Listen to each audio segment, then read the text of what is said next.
Welcome everyone to the Canadian Fall Prevention Virtual Conference. I'm Kara Zakavich, Child Injury Prevention Program Coordinator at the Saskatchewan Prevention Institute. This year marks the 5th annual Canadian Fall Prevention Conference.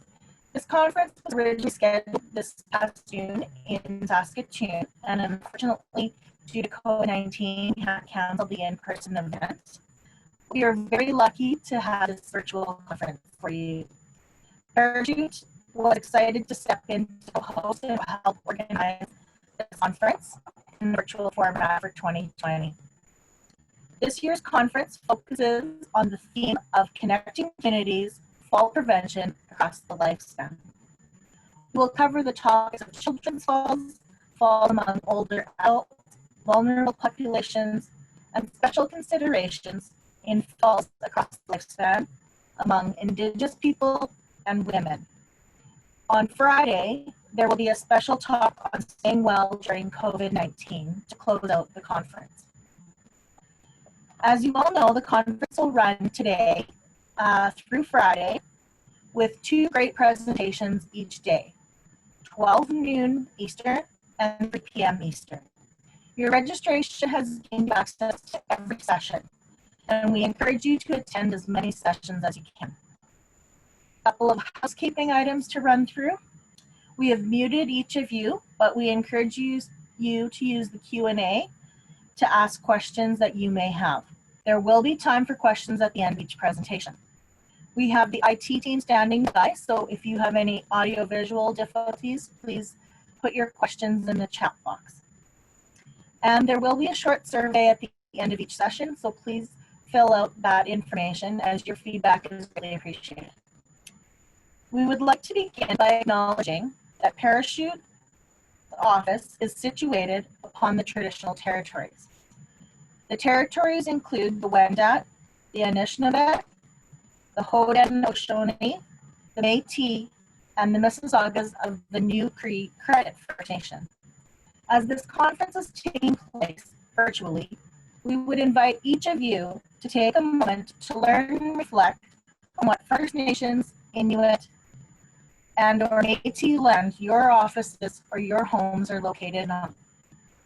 We would like to thank our gold sponsor, Brown Healthcare, home of the Hip Saver Canada, the exclusive Canadian distributor of the world's leading hip protector, for their generous support of this virtual conference. You can check out your delegate package for more information on them. We would also like to thank our bronze sponsors for today's session, the Saskatchewan Prevention Institute, SGI, and Ontario Neurotrauma Foundation. Their support has made this virtual conference possible. So let's get into our first presentation. Our topic today is children's falls. Our first speaker is Dr. Mariana Bersoni. Dr. Bersoni is a developmental psychologist and associate professor in the Department of Pediatrics.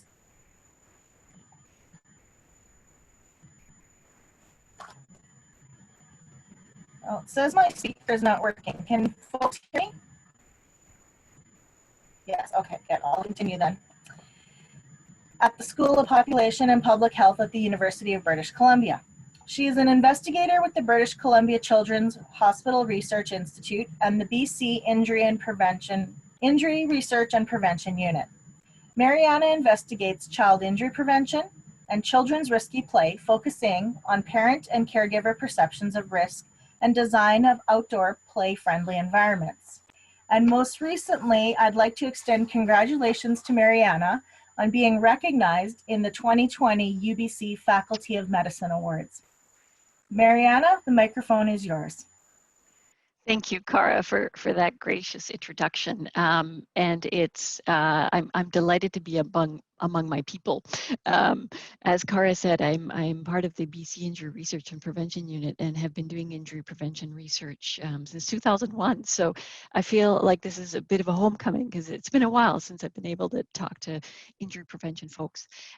So I'm delighted to be joining you from the beautiful lands of the Coast Salish people, the Squamish, Tsleil-Waututh, and Musqueam nations, and you can see the picture behind me, how gorgeous what's around me is and how lucky I am to live in this beautiful land.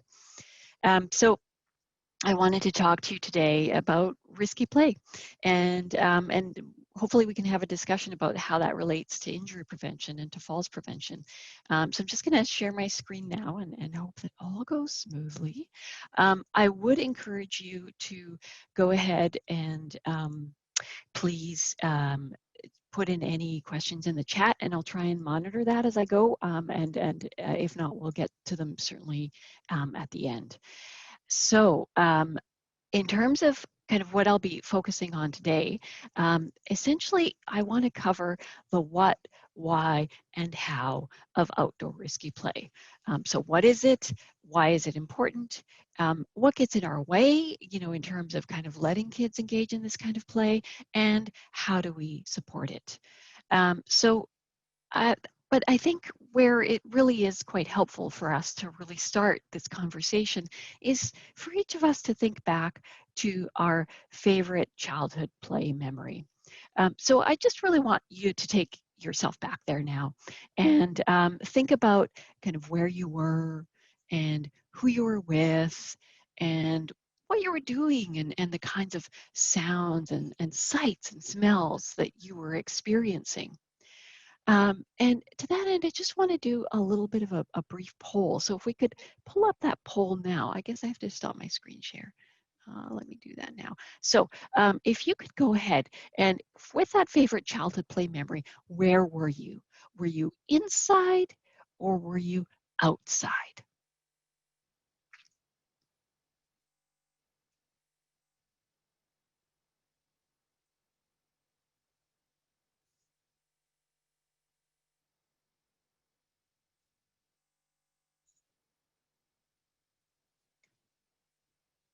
So please go ahead and fill that out. And when it looks like we have enough responses, let's pull the results of that up.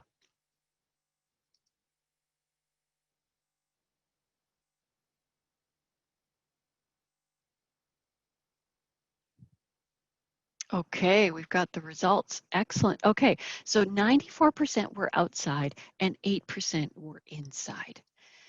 So this is the very typical kind of result that we experience. So we've done research on this many times, and overwhelmingly what we find is that people are almost always outdoors for these favorite childhood play memories.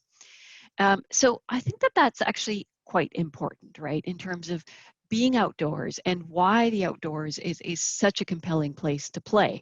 And so I want us to think about that a little bit now, in terms of why do so many of us, and why do kids love being outdoors?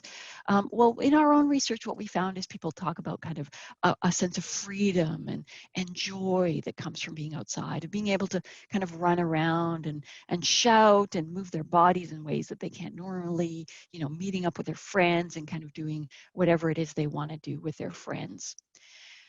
So now I don't have a poll, but I just also want each of you to ask yourself in your own head, with that favorite childhood play memory, were you taking risks? And then further to think, if you were taking risks, do you think that your parents were neglectful to let you do what you were doing? And so again, in our research, what we find is that most people remember taking risks, and very, very few of them think that their parents were neglectful for letting them do that. And yet, when our kids engage in this kind of play now, we think that it is too dangerous for them, and that we, if we're good parents, that we shouldn't allow them to do that. So let's turn our attention to what is childhood like now, and how have things changed from some of the memories that some of us have from our own childhood time. Well, what we're finding in the literature is that the kids' play has moved indoors to much more sedentary and screen-based activities. And there's a figure that I find illustrates this quite well. It's the roaming range of 8-year-olds of 4 generations of one family, all of them living in Sheffield, England. And so the blobs that you see here represent how far they're allowed to go on their own at 8 years old. And so you can see that the blobs get kind of progressively smaller with each succeeding generation. From great granddad in 1919 allowed to go 6 miles, to a 1950 granddad going 1 mile, to daughter in 1979 going about a half mile, to her son today going to the end of his street. Now, we've been doing research on Canadian children and finding that an 8-year-old is pretty lucky to get out of his or her garden gate. So why should we care? Maybe this is a good thing, that kids are kind of more close to home and that parents have a better sense of where they are. Well, there's a variety of reasons why this might be a problem. Part of it, if you think back to your own favorite childhood play memory, is kind of the things that you got out of that and what might be missing for kids. But one of the things that's really been kind of top of mind of late is actually physical activity and children's bodies. So there was research done that looked at the bodies of kids comparing 12-year-olds in 1981 and to 2007, 2009. So they're not only their body composition, but their fitness tests. And what was found essentially was that kids are taller, but they're also heavier, fatter, rounder, weaker, less flexible, and less aerobically fit than they were in 1981. And this research was conducted in 2007, 2009, but in fact, those trends have continued. So it's still an issue. And what we find is that actually it's not only Canada, but around the world we're having issues with children's, particularly their physical activity levels, dropping to rates that are very concerning and very problematic. So in terms of where Canada's at, the most recent ParticipACTION Report Card released in June had Canada with a D+ grade for physical activity, an F for active play, and a D- for active transportation. So we're dealing with kind of a dire situation for kids in this country, and a really big importance in terms of trying to get them outside and playing. But not only are we worried about their bodies, we're also worried about minds. So statistics have it at 1.2 million Canadian children and youth who are affected by mental illness. And this is a very worrying statistic, particularly for a country kind of as wealthy as Canada that should be able to kind of improve the situation for kids. And so I'm going to be talking a little bit later on about why outdoor and risky play in particular are so important for mental health, but it's certainly been something that's been top of mind for public health and healthcare professionals across the country. We also know that 26% of Canadian kindergarten children are entering kindergarten developmentally vulnerable in a few different areas. And so again, something that really has called the attention of educators and public health and others in terms of, unacceptably kind of problematic rates of developmental vulnerability and trying to think about some of the things that can be done about that. So I'm going to put a bit of a pause on that because I want to turn specifically to risky play and what I mean when I talk about risky play. So in terms of the academic literature, the definition is thrilling and exciting forms of play that involve uncertainty and the chance of physical injury. And so this comes from work done by Ellen Sandseter in Norway at Queen Maud University College. And the quotes that you see here are actual quotes from children 3 to 5 that were in some of the research that she conducted. And so they talk about kind of this scary, funny feeling. So what they're doing is they're kind of pushing themselves beyond where they have pushed themselves in the past. Hence the thrill and excitement. So it's pushing far enough that there's that kind of butterflies in the stomach, and generally not so far that it's just downright scary without any of the thrill. There's also uncertainty as part of it. So children are engaging in kind of experiments with their body, with their mind, with what they're comfortable doing, with how the world reacts, to those experiments, to their body, how they can move the body in the world, and what happens. And they don't know the results. They don't know what's going to happen when they set out to do it. Hence the uncertainty. And that is part of the thrill and the excitement and the experimentation, and kind of a necessary part of these very important developmental experiences. And of course, there's a chance of physical injury. They're moving their bodies in space, in the world. And so we're going to talk a little bit later on in terms of, what actually do the injury statistics show, and what kinds of things should we be concerned about.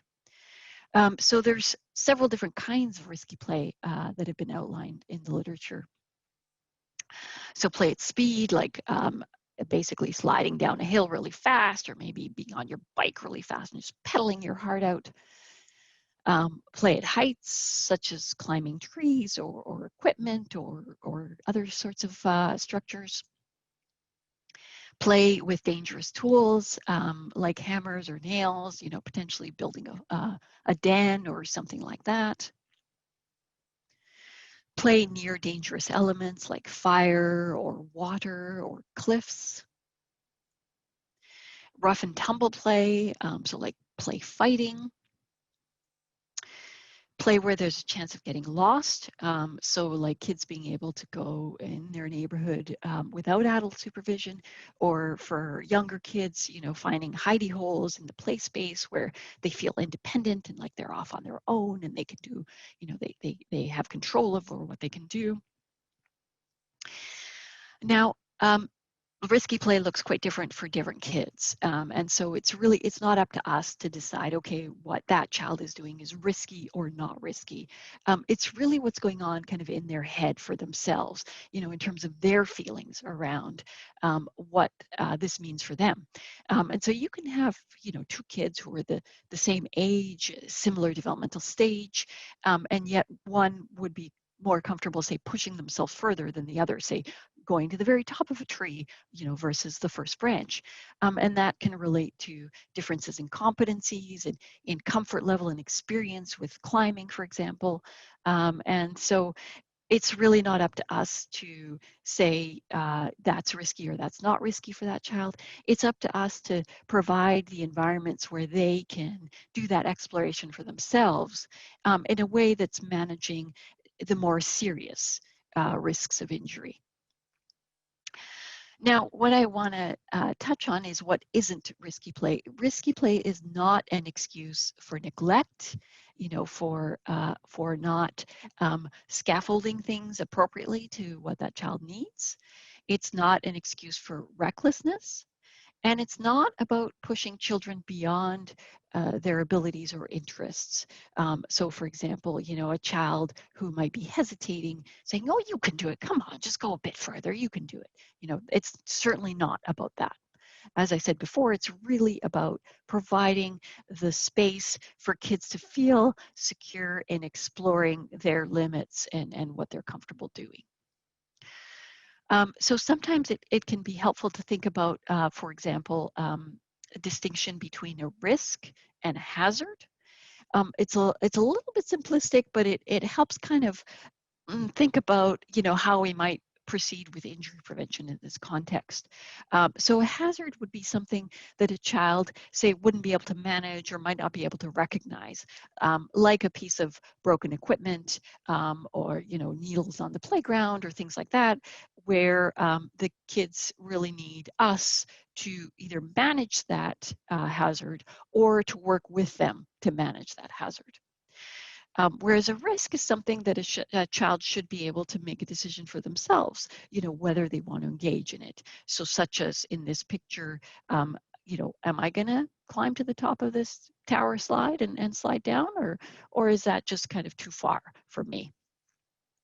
So the approach in injury prevention should be one where we try and keep children as safe as necessary, not as safe as possible.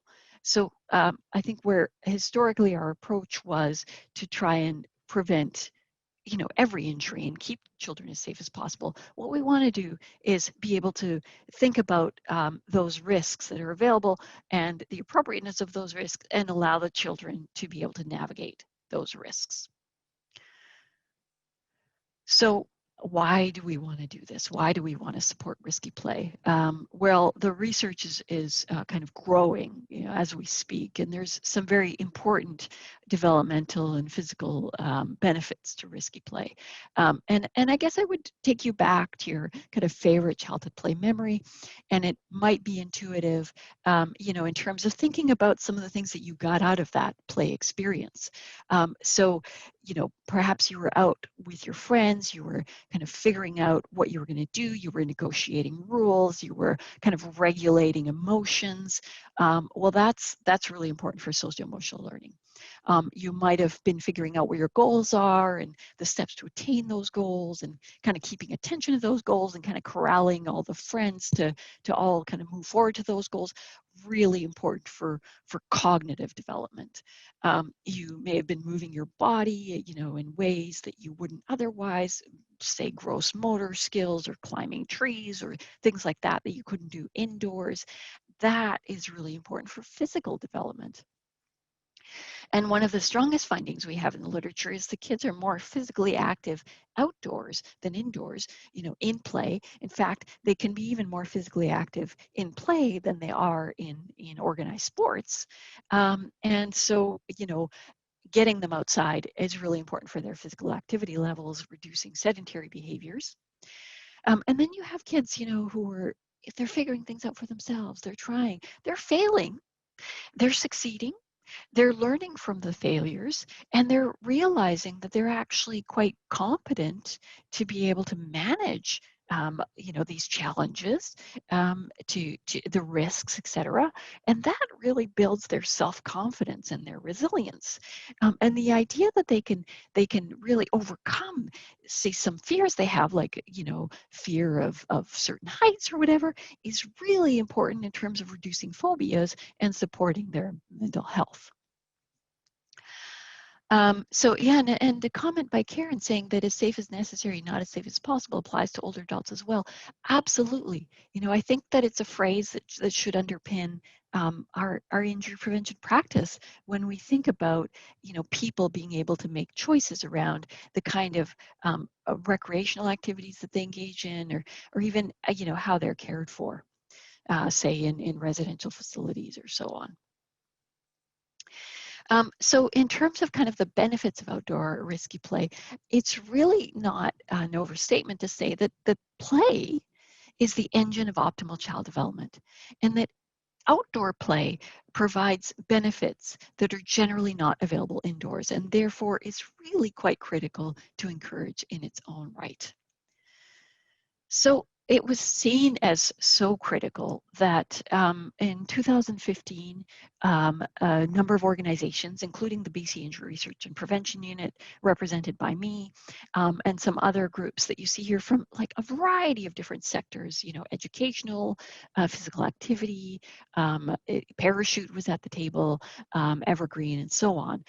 We all got together to develop a position statement on active outdoor play, to be able to really highlight the importance of this kind of play, and to bust some myths and provide education around why it's so important.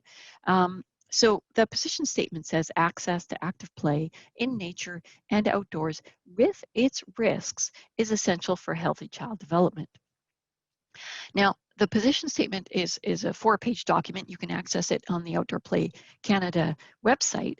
And it just has kind of bits of bite-size evidence and recommendations for different groups, whether they be parents or educators or public health professionals or so on. So have a look at that. It's also possible to sign up to support the position statement. But one of the really important things that happened after the position statement was released was that in 2018, the Council of Chief Medical Officers of Health released their own position statement supporting ours. And so the Council of Chief Medical Officers of Health is essentially all of the Chief Medical Officers of Health of each province and territory, as well as the head of the Public Health Agency of Canada. So people we've been hearing a lot from, over the course of this COVID pandemic. In BC, where I am, it's Bonnie Henry. And at the national level, it's Teresa Tam. So they decided that this was so important that it was actually worth releasing their own statement supporting ours. So you can access that statement at the URL here, but there's also a link to it on the Outdoor Play Canada website, which is really kind of a good one-stop shop if you look at the resources in terms of some of the stuff that's there. So what is it that is making it so difficult for kids to engage in risky play? Well, it's really our fears as adults, as caregivers, as public health professionals, as educators, etc. Our fears around some of the potential harms that can come from this kind of play. And so I want to touch on our fears and what the statistics show around them. So there's, in terms of parents, for example, there's the main fears are kidnapping, that their children will get hit by a car, and also surprisingly that other parents will think that they're a bad parent, and at the very extreme that somebody might call social services on them because they're allowing their kids to, say, walk to school on their own or go to the local park with their friends or whatever. So let's look at those statistics and how likely those things are to happen. So in terms of the risk of kidnapping, abduction by a stranger in Canada, the likelihood is about 1 in 14 million. So it's extremely, extremely remote. In fact, Warwick Carnes had estimated that you'd have to leave your child unattended for about 200,000 years, for their number to come up, to spend enough time that this would actually be likely. And if it also helps you to think about it, the likelihood of, if you have a Lotto 649 ticket in your pocket, the likelihood it's a winner is about 1 in 14 million. So very, very low likelihood of kidnapping by a stranger in Canada. And yet it's such an overwhelming fear that parents are really controlling their children's movements based on this fear. So the other thing is of course their kids getting hurt, seriously injured. So if we look at the statistics around child death rates for unintentional injuries for ages 0 to 19 years, this is the kind of the trend graph. So we see that there was kind of a fairly high rate in the 1950s, going a little bit down, but then there was kind of a big kind of drop in the 1970s. And in fact, what we see now is that it's really never been a safer time to be a child in Canada than it is kind of at this moment. And so this is an injury prevention crowd. You know what the leading causes of death are. So today, the leading cause of death for kids is motor vehicle crashes, kids in cars, not as pedestrians or cyclists. And in the 70s, before this big drop, the leading cause of death was kids in cars. So what happened? How did we get this very important and significant drop? And so I'll just actually pause there, and maybe people can throw it in the chat in terms of what you think happened in the 70s that led to some of these drops.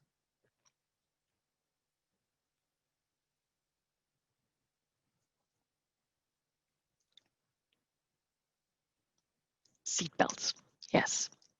Car seats legislated. Car seats are a bit later on, but seatbelts certainly in the 70s. So in the 73, I think it was, Canadian law was passed requiring seatbelts to be in cars, because before that you didn't even have to have seatbelts.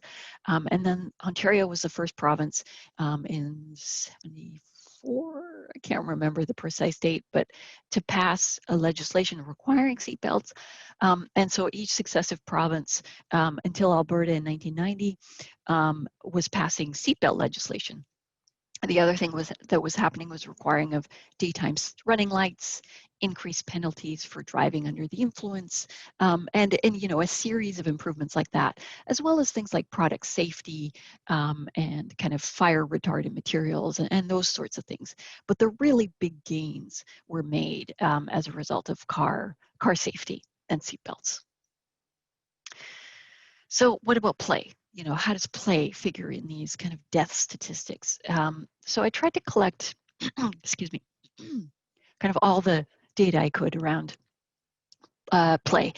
And in fact, you know, many of you would know in terms of how ICD codes are coded that really the best we can do is look at falls. And so specifically fall from play equipment and falls from trees. So I went on to the Statistics Canada website to have a look at their statistics around kids 1 to 14.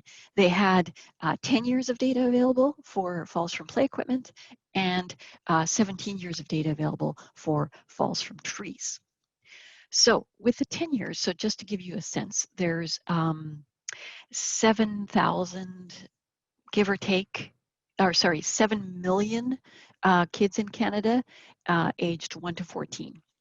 So when you're looking at 10 years of data, that represents essentially 70 million children. And for 17 years of data, it's, you know, 135 million, 190 million, anyway, a lot of children. So I just want you to kind of take a moment and estimate, throw it in the chat, how many, so the number of deaths that you would expect from falls from play equipment and then also falls from trees. So just throw me some numbers in there. And to give you a scale, so in terms of kind of all, you know, all ages, there's about 2,000 deaths per year in cars. So how many do you think were dying from falls from play equipment or trees? Chantel's thrown down the gauntlet at 0. We're talking 7 million in 1 year, 7 million children in 1 year. 5 and 10, okay. Keep going, give me more. 3%. 5, okay, 5. Okay, play equipment, 100 kids. So when you say percents, 10 to 50, so 10 to 15% of kids were dying on play equipment. So 10% from, let me do some math here. So 70 million kids, 10% of that would be an awful lot of kids dying. Okay, tree 5. Okay. All right. So thank you for that. Equipment higher stats than trees. Okay. Trees, 15 kids. Yeah. Less than 1, so 0. Okay. All right. I'm going to put you out of your misery. There we go. So across 10 years, there were 2 deaths from falls from play equipment and 0 deaths across 17 years of data from falls from trees.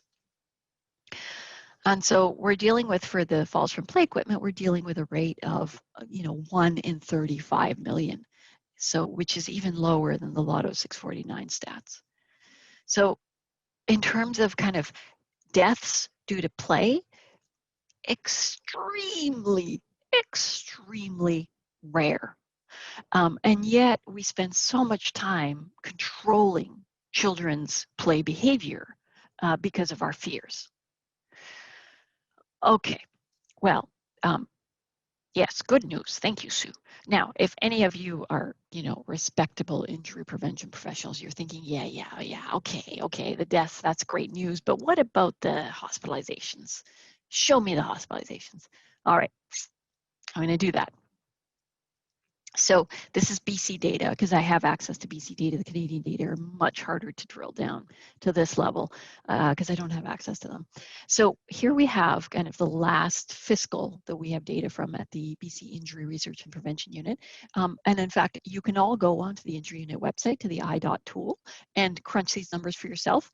And you can look across kind of multiple years or 1 year or whatever. So have a look at and for yourself.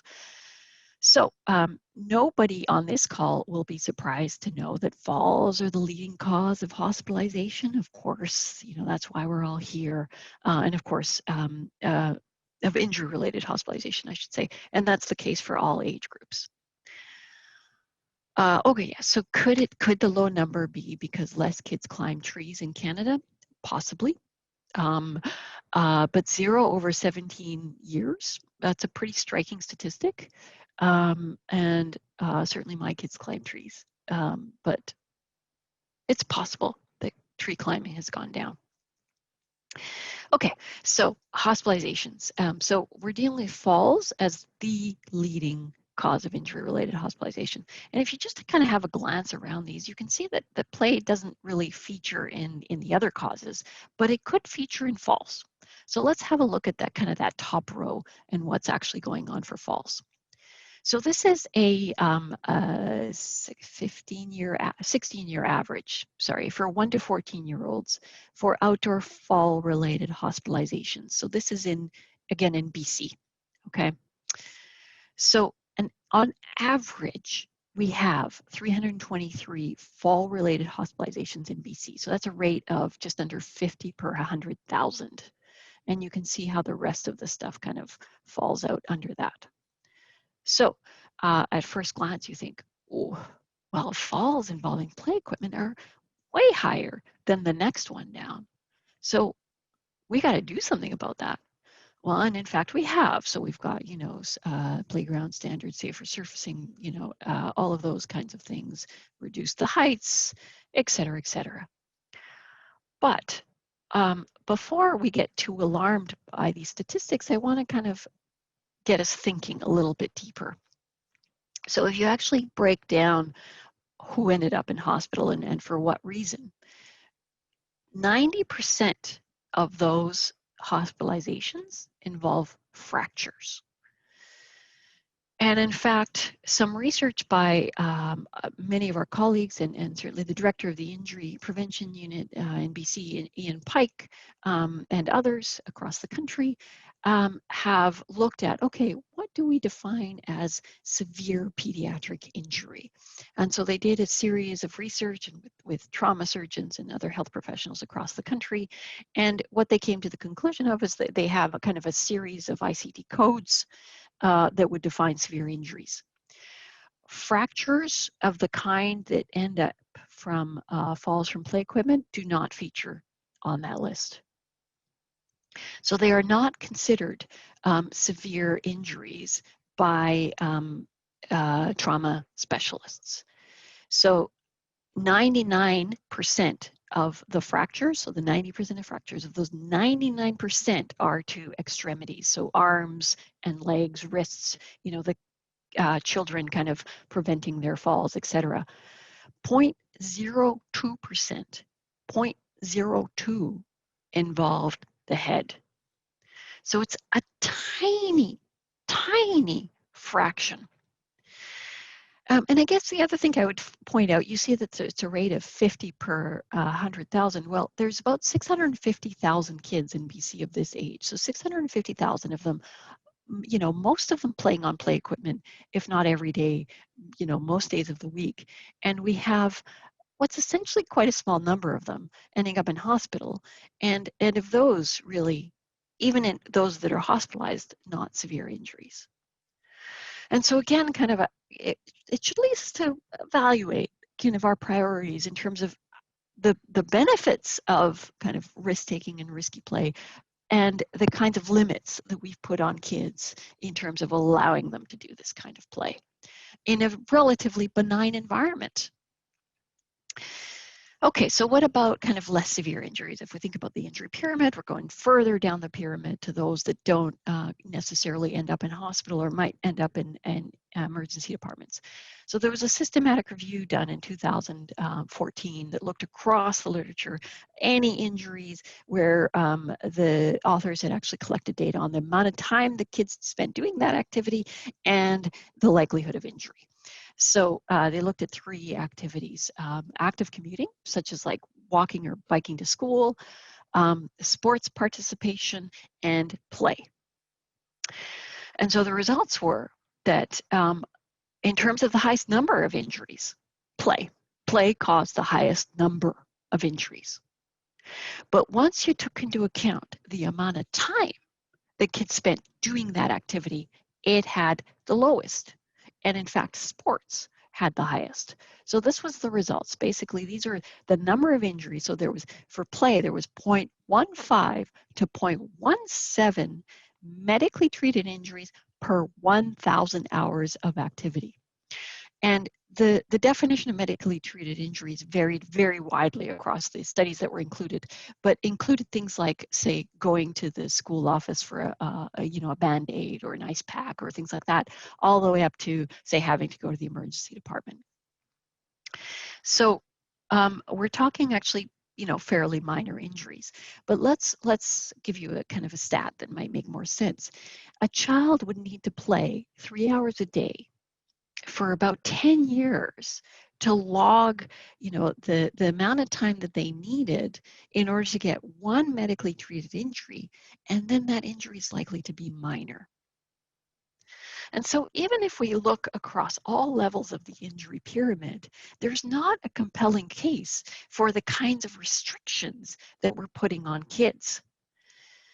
And I think that this cartoon actually sums it up quite nicely, in terms of we want our kids to be physically active and do all that, and yet we're putting them in safety play chambers that are so boring and providing them with such limited play opportunities that they don't want to engage, not surprisingly. And I think the other thing really that we need to fundamentally keep in mind is that for kids to develop risk management skills that they can apply to different settings to figure out how their body works and how the world responds to their body and how they can keep themselves safe, well, there's no other way to do that than to try it. It's like a muscle that you have to exercise. And so keeping kids safe means letting them take risks. And taking risks in play is about the best thing that they can do in terms of building those injury prevention skills up.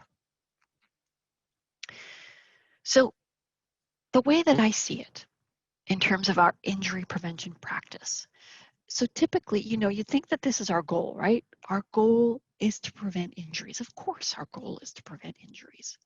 Well, I would suggest that is not our goal and that shouldn't be our goal. That our goal is to think much broader, to promote health, well-being, and development, and to be prepared that can look in very different ways and might not look the way that we traditionally think about injury prevention. So that our injury prevention efforts should not only be measured by the number of injuries that we prevent, but by other indicators of health, well-being, and development of the population. That it's a much, much broader approach. Yeah, so there's a question about seniors, so let's chat about that in a moment. Before we get to that, I want to talk about just some tools for supporting risky play. So when we think about risky play supportive environments, there's 3 key ingredients: time, space, and freedom. So making sure the kids have the time to engage in this kind of play, that the spaces that they play in, that they're interesting, they have affordances for play, that we've dealt with the serious dangers, which are generally very few, and that they have the freedom to play. And the biggest challenge around freedom is really us and our our anxieties. So we've developed tools to help with that. So one of the tools that we've developed is OutsidePlay.ca.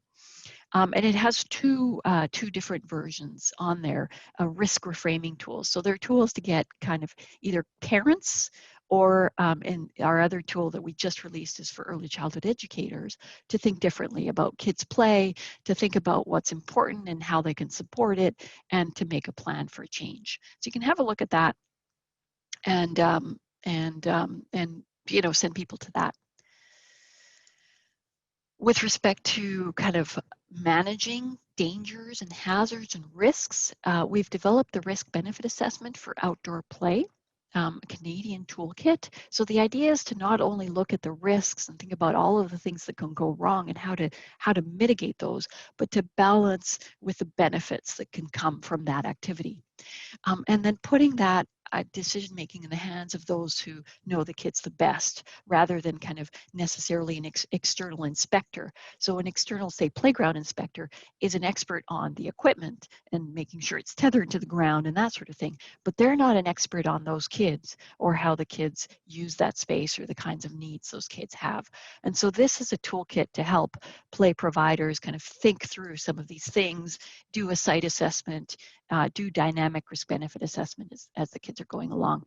And it's been reviewed by lawyers, insurance professionals, risk management professionals, play inspectors, educators, etc. So it's really had kind of the whole shebang.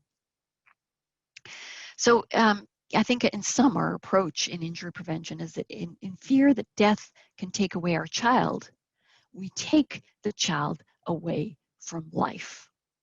And that really is no way to live.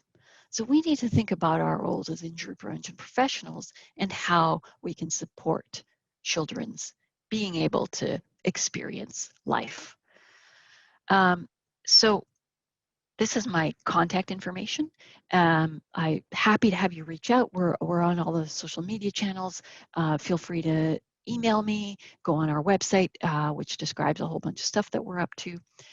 So I'm just going to get myself off the sharing, and then we can talk about kind of some of these questions, including the seniors. I'd love to talk more about that, but I'll just pause for a second and see if there's any.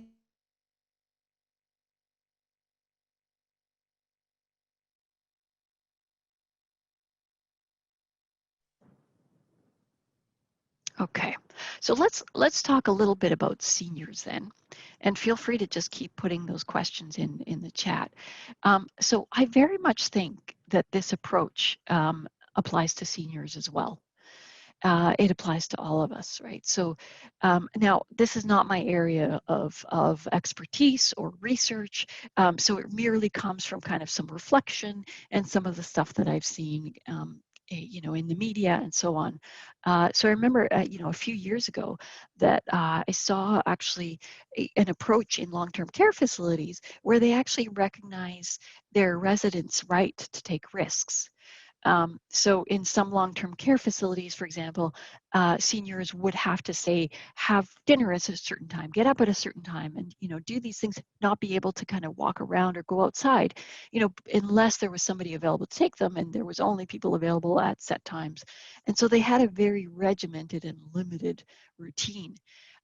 Whereas I saw profiled on the news a couple of years ago, I guess it was, in terms of a long-term care facility that approached it in terms of understanding the agency of those seniors and their right to be able to make decisions for themselves, and that included taking risks, so that they could get up, and go have breakfast at the time they wanted. They could go into the gardens at the time they wanted, and so on, and be able to take that agency upon themselves.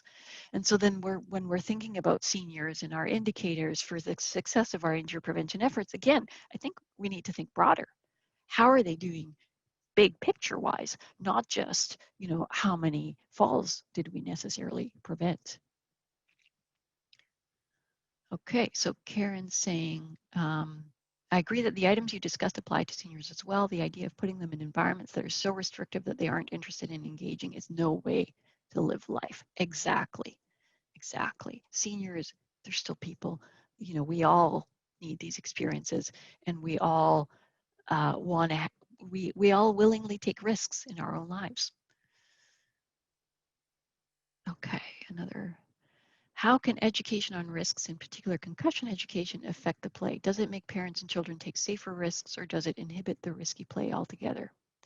Yeah, so good question. So I think we have to be kind of very thoughtful and careful around our approach, and it not being about, don't do this or, avoid that, and scaring, parents about the likelihood of injury happening. So as we saw from the hospitalization statistics, the vast majority of what happens is kids basically stopping their falls with their hands or their wrists, and those are where we tend to see the injuries, not their heads. In terms of kind of general play, kids become pretty good at figuring out for themselves, what they're comfortable with and how far they should move it. And so I think we need to think about it, for example, for cycling, wearing a helmet obviously makes sense as an approach to reduce the likelihood of concussions, and sports have different safety equipment and so on. But in terms of play, kids, in some senses, safety equipment can get in the way and can be problematic. So for example, I heard a few years ago about a childcare center in Edmonton that had decided that their kids should wear helmets on the playground. A horrifyingly awful idea for so many reasons. First of all, these are kids that are, they're developing, they're quite young, you're making their heads top heavy. Because they're switching from activity to activity, the helmets could create a choking hazard, and all sorts of other kind of problems around that.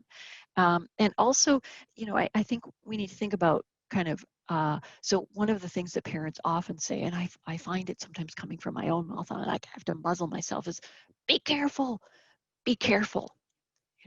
And what we're saying is, I have anxiety and I'm worried for your safety. But it's the worst safety advice ever, basically. It doesn't give kids any sense of, like, be careful of what? Like, is there a tree branch about to fall on my head? Or they're like, we're not giving them anything actionable. But I think more problematic than that, what they hear when they hear be careful is, you don't trust me to keep myself safe. And that's really problematic in terms of eroding their self-confidence and their sense that they can develop their own risk management skills to keep themselves safe in different situations. Okay, Rhonda, I raised 2 free-range kids who also played with their free-range best friends. Sadly, the friends once did get picked up by the MCFD social worker when playing in the park 2 blocks from their house at approximately 8 years of age. How do we ensure kids are able to play without fear of social services intervening? Excellent question. I have a PhD student working on this right now. She actually is a practicing social worker. And she also was a practicing social worker in the UK. So she's had exposure to kind of different systems. So what her research is finding is that it kind of depends who picks up the phone when the call is made.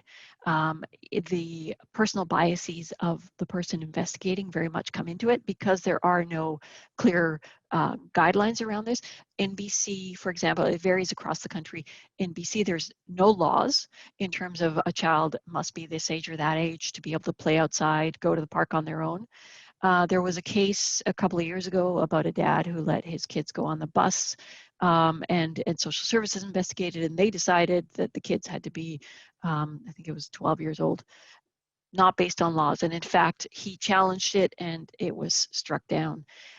So what we need to do is much more of kind of that broad media, first of all, to change the culture around kids' capabilities to be able to go out. I really, really don't want to see, okay, you must be X age or Y age, no matter what that age is, because I think we need to keep that decision in the hands of parents, in terms of, they're the ones who understand their children best. They're the ones who understand the local context and the kind of environment that children will have to navigate. A child, say, who the park is across a very quiet street, will be able to go to that park at a much earlier age, say, than one who has to navigate a highway or two to get to it, for example. So so really, I think we need to do a cultural shift, and part of that was the position statement to get it out there and change the perception. We need to kind of change our feeling around kids and their competence. We don't give them enough credit in terms of how competent they are, and we need to kind of open up eyes around this. So we're doing our best. It's a slow process. Like seatbelts were a 30-year journey. This will be a multi-year journey. It took, you know, a few generations to get us to this point, and it might take a few generations to get us back, but we all have a role. Okay, so in what circumstances do helmets reduce the incidence of concussions? So I'm actually not going to touch that one because I don't feel like I'm an expert. They don't reduce them in every circumstance because it depends on the speed and, you know, the brain kind of moving inside the head. But they should be used for the activities they're recommended for. What my concern was actually, like, for example, kids going on a playground and getting stuck, you know, an entrapment hazard, for example. Okay, then how do we influence these biases, not just for social workers, but the general population feel kids need to be bubble wrapped? Oh, I'm with you there. And we're doing our best. I'm heartened. It's kind of like 2 steps forward, 1 step back. After the position statement was released, there was a huge media kind of interest in this. The Nature of Things did a documentary on it. There's another documentary that just came out in the US. In a couple of states in the US, they passed a free-range parenting law so that parents couldn't be, like, they could let, by law, their kids, you know, go to school or walk on their own or whatever. So I think the momentum is building. In terms of injury prevention, we have to be careful about our messaging and how we put things forward, and really make sure that we have that balanced approach. And Parachute has done a great job in that. And, you know, we've been talking about this for a while with them. So there's no one quick fix, but we're kind of chipping away kind of at different aspects, and everybody today, please, can do your part as well to educate people. Mariana, it's Kara. I Yeah, just wanted yeah. to. I see in the actual Q&A box Oh, that somebody was just wondering if they would get copies of the statistics, and if you could put your contact details in. They didn't have time to jot down on yes. your last slide. Yes, I can do that. So I'm going to put it into the, I didn't even know there was a question and answer. Sorry about that. Oh, that's okay. Into the chat to everybody. And you know what? I'm happy to share my slides if that's good. Okay, if people want. And then I'm just putting, sorry, I can't Yeah, no, multitask. go ahead. Yeah, no, go ahead and do that. There. I'll just say a couple of things while you're doing that.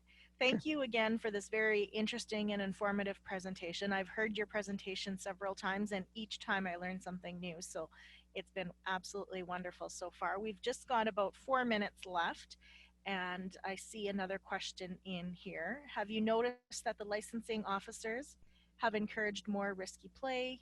Many childcare facilities are questioned around the type of play that they are offering and are worried about risky play in the case that, of course, children get hurt.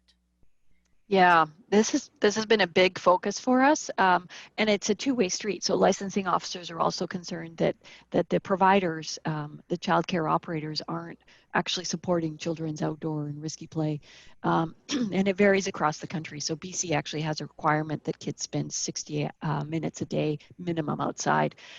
So our new outsideplay.ca tool, which I'll put in the URL. So it's just outsideplay.ca. There is one for early childhood educators. And so we're doing a variety of things around that, like offering workshops and such, but we worked quite closely with licensing officers around that. And so the education really has to be, you know, global for all of them. But, and one of the important steps is actually to allow licensing of outdoor-based childcare centers so that there really is that really clear message that this is important. So there's lots of advocacy happening across the country, but it really needs to be a dialogue, a conversation between licensing officers and the play providers. The position statement can help with that. The outsideplay.ca tool can help with that. We have infographics, you know, contact me if you need stuff. Also look on the Outdoor Play Canada website because there's a ton of material on there to help with that conversation. It's not an easy fix, but yeah, I would encourage everyone to think about our own part. Do you see a shift in Canadian thinking around risky play? I'm going to be optimistic and say yes. I certainly, like for example, with the kids on the bus issue, like the dad whose social services was called, you know, I think 10 years ago, the dialogue around that would have been, what a bad father. How dare he leave his kids on the bus? You know, even 5 years ago. Whereas when that story broke, what it was is, why is social services being involved in this case, right? And so stuff like that I've seen across time has really made me optimistic, you know, in terms of kind of a shift towards a more positive, open approach. And one last question here is, would you have guides or policy approaches to bringing Parks and Rec officials to support these changes? And I believe the answer is yes, through all those tools that there's tools for Yeah. everyone. Yeah, and I mean, it's not just me working on this, thankfully. There's like a whole whack of people. And in fact, on Friday, I'm going to give a keynote to the Saskatchewan Parks and Recs, you know, Association. So we've been talking with that sector for a long time, and that, you know, they very much are on board and interested in how to make this happen, with some having really exemplary practice that others can learn from. Great. Well, thank you to all the participants for all the questions and chat. And thank you again, Mariana, for your very informative and interesting presentation. And this concludes the first session of the Canadian Fall Prevention Virtual Conference. Please complete that post survey presentation survey, and we'll be back this afternoon at 3 p.m. Eastern for the next set of presentations. So thanks, everyone. Have a great day.